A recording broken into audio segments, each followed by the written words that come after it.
या उच्च शिक्षा की गुणवत्ता की बातें करने से शिक्षा की गुणवत्ता में सुधार नहीं आएगा। जमीनी स्तर पर जो सरकार को काम करना पड़ेगा। और मैं ये खुले तौर पर कहता हूं कि ये सब माननीय मनोहर लाल खट्टर जी की नाक के नीचे हो रहा है। उनके चहेते लोग जो है शिक्षा का बंटाधार करने पर लगे हुए। उनकी क्या मजबूरी है, क्या कारण है, वो भली बात वही बता सकते हैं। हमने बार बार जो है आरटीआई से प्राप्त दस्तावेज उनको सौंपे हैं, सीएम विंडो में शिकायतें दी हैं, प्रदर्शन किए हैं, ज्ञापन दिए हैं और खुले मंच पर भी हमने कई बड़े खुलासे किए हैं। परंतु मुख्यमंत्री जी अपने चहेतों को बचाने के लिए किसी भी हद तक जाने के लिए तैयार है। क्या फर्जी डिग्रियों के वाइस चांसलरों के सहारे, हम उच्च शिक्षा परिषद में बैठे फर्जी लोगों के सहारे उच्च शिक्षा की गुणवत्ता में सुधार ला पाएंगे? आज हालात ये है कि हरियाणा की एक भी यूनिवर्सिटी जो है अंतर्राष्ट्रीय स्तर पर कहीं अपना अस्तित्व नहीं रखती। राष्ट्रीय स्तर की बात करें तो हरियाणा की कोई भी यूनिवर्सिटी पहले 50 में नहीं है। पहले 50 तो छोड़िए आप, पहले 70 शिक्षण संस्थानों में भी नहीं है और लगातार जो है रैंकिंग गिरती जा रही है। हम चाहते हैं कि विद्यार्थियों को पता होना चाहिए कि सरकार ने जो कुलपति लगाए हैं, जो कुल सचिव लगाए हैं, उनकी योग्यता क्या है। उसके लिए जो है सरकार को जो है सभी वाइस चांसलर जो हरियाणा प्रदेश की तमाम यूनिवर्सिटीज के, उनकी शैक्षणिक योग्यता, उनकी डिग्रियां व अन्य सभी दस्तावेज जो है उस विश्वविद्यालय की वेबसाइट पर सार्वजनिक करनी चाहिए। अगर सरकार ऐसा नहीं करती है तो हम विरोध का रास्ता अपनाएंगे, प्रदर्शन का रास्ता अपनाएंगे और जो है जरूरत पड़ी तो सड़कों पर उतरकर चंडीगढ़ का घेराव भी इंडियन नेशनल स्टूडेंट्स ऑर्गेनाइजेशन करेगी। किसी भी सूरत में दागी या चरित्रहीन या अयोग्य व अनपढ़ व्यक्तियों को शिक्षण संस्थानों में उच्च पदों पर नहीं बैठने दिया जाएगा, उच्च शिक्षा परिषद में नहीं बैठने दिया जाएगा। इन्हीं सभी मांगों को लेकर आज हम राज्यपाल महोदय से मिले थे। उन्होंने बड़े गौर से इनसो के द्वारा रखे गई सभी बातों पर, हमारी सभी मांगों पर ध्यान से सुनकर विचार किया और हमें आश्वासन दिया कि उचित कार्रवाई करेंगे। और हमें पूरी उम्मीद है महामहिम महोदय ने जिस तरीके से इतना ज़्यादा समय देकर सभी दस्तावेज चेक किए, सभी तथ्यों पर बारीकी से जो है चर्चा की, तो मुझे उम्मीद है कि जल्द ही उसके सकारात्मक परिणाम आएंगे। परंतु इसके अतिरिक्त जो है इंडियन नेशनल स्टूडेंट्स ऑर्गेनाइजेशन न केवल हरियाणा प्रदेश में बल्कि साथ लगते प्रदेशों में भी जो है अपनी कमर कस चुकी है। हम शिक्षा को बचाने के लिए, शिक्षण संस्थानों को बचाने के लिए, अपने विश्वविद्यालयों को बचाने के लिए, महाविद्यालयों को बचाने के लिए और स्कूलों को बचाने के लिए जो है आर पार की लड़ाई लड़ने के लिए तैयार है। मैं अन्य विद्यार्थियों से भी आह्वान करता हूं कि इस मुहिम में हमारे साथ जुड़ें और इस मुहिम का हिस्सा बने। शिक्षा बचेगी तो ही देश बचेगा। अन्य किसी साथी का कोई सवाल हो? स्वागत।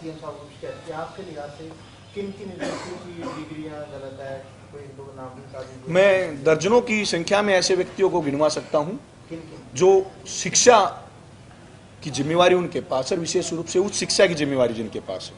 अगर मैं बात करूं उच्च शिक्षा परिषद में बैठे व्यक्ति श्रीमान BK कुठियाड़ा जी, ब्रिज किशोर कुठियाड़ा जी, जिनके ऊपर मध्य प्रदेश में भ्रष्टाचार के आरोप हैं, जिनकी डिग्रियों पे क्वेश्चन मार्क लगे हुए हैं, जो न्यायिक जांच जिनकी चल रही है, न्यायालय में मुकदमे चल रहे हैं, वहाँ पर जो है बार बार जो है ये मुद्दा उठ रहा है। और मैं बात करूं अगर कानूनी रूप से, तो कानूनी रूप से उनको प्रोक्लेम ऑफेंडर तक डिक्लेयर किया गया है पुलिस के द्वारा। PO घोषित हो चुके व्यक्ति आज हमारी उच्च शिक्षा परिषद की जिम्मेवारियां संभाल रहे हैं। अगर मैं बात करूं महर्षि दयानंद विश्वविद्यालय के कुलपति श्रीमान राजवीर सिंह की, तो राजवीर सिंह ऐसे व्यक्ति हैं जो विषयों में जो है उसी कक्षा में छात्र रहे हैं और उसी कक्षा में शिक्षक रहे हैं। एक ही समय में, उसी समय में वो परीक्षाएं दे रहे होते हैं, तो उसी समय में वो परीक्षाएं ले रहे होते हैं। खुद जिन्होंने मास्टर डिग्री उस विषय में सन 2000 में की है, परंतु 1995 से वो MA जर्नलिज्म को पढ़ा रहे हैं। मेरे पास सभी दस्तावेज हैं, RTI से प्राप्त हैं सभी दस्तावेज। और मैं अगर सरकार कार्रवाई करना चाहे तो एफिडेविट पर लिख कर देने के लिए तैयार हूँ, दस्तावेज देने के लिए तैयार हूँ। सरकार कार्रवाई करने की हिम्मत दिखाए, परंतु मुझे नहीं लगता कि सरकार हिम्मत दिखाएगी, क्योंकि मुख्यमंत्री जी को 2 बार इनसो प्रतिनिधि मंडल सभी दस्तावेज सौंप चुका है। हमने प्रदर्शन के माध्यम से भी ये आवाज उठाई थी, सीएम विंडो के माध्यम से भी हमने सरकार के हर व्यक्ति को इस बारे में अवगत कराया है। और अब हम सरकार को खुली चुनौती देते हैं। हमारी जिम्मेवारी सरकारों को बचाना नहीं है, हमारी जिम्मेवारी शिक्षण संस्थानों को बचाना है, और उनको बचाने के लिए हम सक्षम हैं। और सरकार अगर कोई सकारात्मक कदम नहीं उठाती है तो फिर 2-2 हाथ करने के लिए इनसो कार्यकर्ता भी तैयार है। शिक्षा के स्तर को लेकर क्या आपके इस ज्ञापन में है, क्या आप मतलब कहना चाहते हैं कि वजह क्या है? ठीक है, कुलपतियों का मामला बताया, लेकिन उदाहरण के साथ आपने, लेकिन ओवरऑल जो शिक्षा के स्तर को लेकर आपने कमेंट पास किया, उसको लेकर क्या कहेंगे, क्या कमी है हरियाणा की शिक्षा स्तर?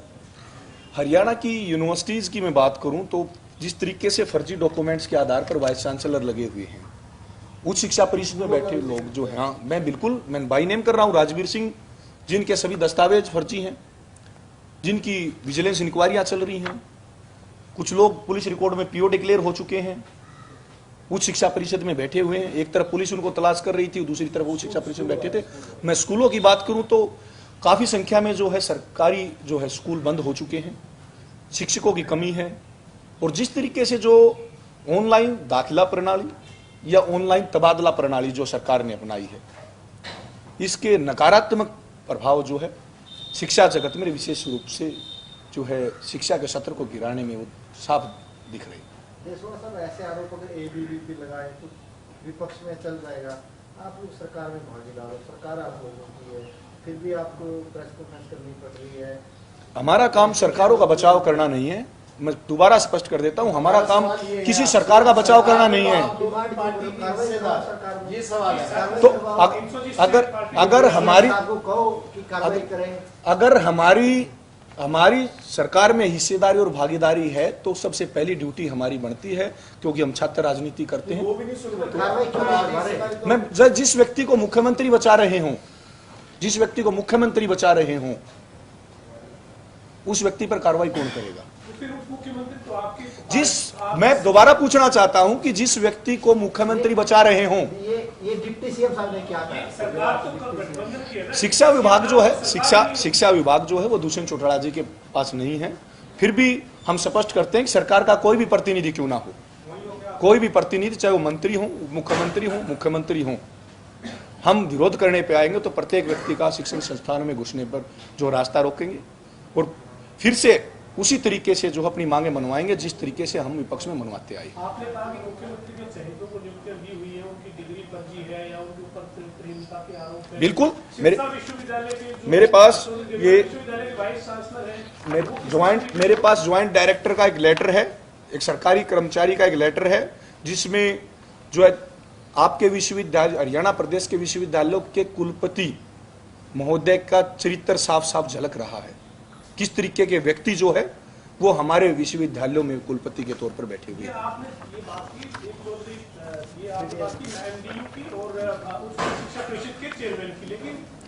उच्च शिक्षा परिषद ही नहीं, एमडी यूनिवर्सिटी नहीं, विश्वविद्यालय नहीं, आईआईएम के डायरेक्टर की डिग्रियों पर भी सवाल खड़े हो रहे हैं।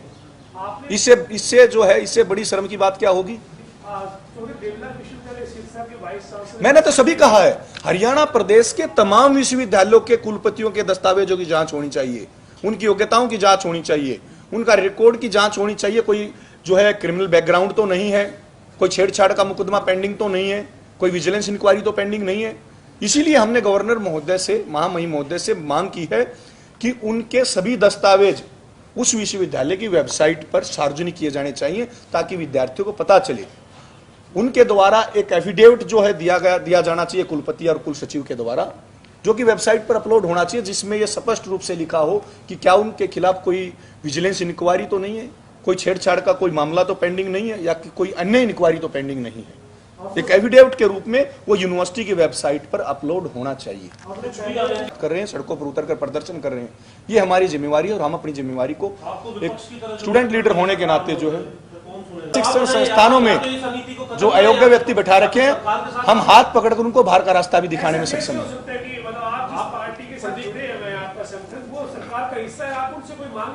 हम सरकार से मांग कर रहे हैं। मैं खुले तौर पर कहता हूं, सरकार का कोई भी मुख्यमंत्री हो, मंत्री हो, विधायक हो, उप मुख्यमंत्री भी उसी में है, उप मुख्यमंत्री भी पहले 90 विधायकों में ही तो है। मैं 90 के 90 विधायकों कहता हूँ आगे आए। साहब से आप मिले, आपने सारी मांग की, डिप्टी सीएम साहब ने क्या कहा? शिक्षा मंत्रालय जो है उन्होंने क्या कहा? ये बात बोलते शिक्षा मंत्रालय किसी भी कुलपति पर, किसी भी, मैं लीगली बता देता हूं, किसी भी कुलपति पर कार्रवाई करने का अधिकार या तो महामहिम राज्यपाल महोदय को होता है, जो कि चांसलर होते हैं स्टेट यूनिवर्सिटीज के, या मुख्यमंत्री के पास होता है। हमने दोनों जो आदरणीय जो हमारे जो महामहिम महोदय हैं या मुख्यमंत्री महोदय, उनके संज्ञान में लेकर आए हैं, दस्तावेज सौंपे हैं, और अब हम लड़ाई लड़ने के लिए तैयार हैं। आएगा जिस दिन चंडीगढ़ आएंगे इस प्रदेश के विद्यार्थी, उस दिन सरकारों को भी पता चल जाएगा, विपक्ष को भी पता चल जाएगा और मीडिया के साथियों को भी पता चल जाएगा। राजनीति से बाहर निकल के आपने पिछला चुनाव भी लड़ा था, कहीं ना कहीं जब सरकार, जब जनता के चुने हुए प्रतिनिधि, मुद्दा तो उठाया जा सकता है। किसने उठाया है? किसने उठाया? मैं आपसे पूछना चाहता हूं, किसने उठाया है? कहा कि मुख्यमंत्री का चंडीगढ़ आएंगे तो न केवल मुख्यमंत्री अगर वो मांगने नहीं, अपना अधिकार मांगने आए हैं, और अधिकार मांगने नहीं, छीनने भी आएंगे। हम बहुत जल्दी छीनने आएंगे। इसकी जरूरत क्यों पड़ रही है? हम जरूरत इसलिए पड़ रही है ना, जरूरत इसलिए पड़ रही है क्योंकि शिक्षण संस्थान खतरे में है, शिक्षा व्यवस्था खतरे में है। तो ये जो पार्टी, आपकी जो पार्टी है, उसमें सबसे ज्यादा छात्र रहे हैं, सबसे ज्यादा युवा रहे हैं। तो युवाओं ने इस प्रदेश में सरकार बनाई नहीं, सरकार गिराई भी है। छात्र नेताओं ने सरकारें बनाई भी है, सरकारें गिराई भी है, और अपनी भी सरकार बनाई है। तो आप एक मेरे सवाल का जवाब दीजिए, अगर क्या हमें यह मुद्दा नहीं उठाना चाहिए? क्या हमें नहीं बोलना चाहिए? मैं आपसे पूछना चाहता हूं, क्या नहीं बोलना चाहिए? एक स्टूडेंट ऑर्गेनाइजेशन होने के नाते, इस प्रदेश का एक शिक्षित नौजवान होने के नाते, क्या हमें जो चरमरा चुकी है शिक्षा व्यवस्था, क्या हमें यह मुद्दा नहीं उठाना चाहिए?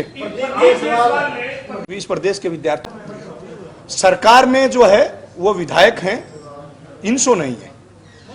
सरकार में विधायक हैं, विधानसभा में 90 व्यक्ति बैठे हैं। अगर 90 व्यक्ति अपनी जिम्मेवारी नहीं निभाते हैं तो इस प्रदेश का जागरूक युवा जो है वो अपनी जिम्मेवारी निभाएगा। सरकारें बदलना भी जानते हैं नौजवान साथी, सरकारें गिराना भी जानते हैं, और वो अपनी खुद की सरकारें बनाना भी जानते हैं। आप एक बात समझो,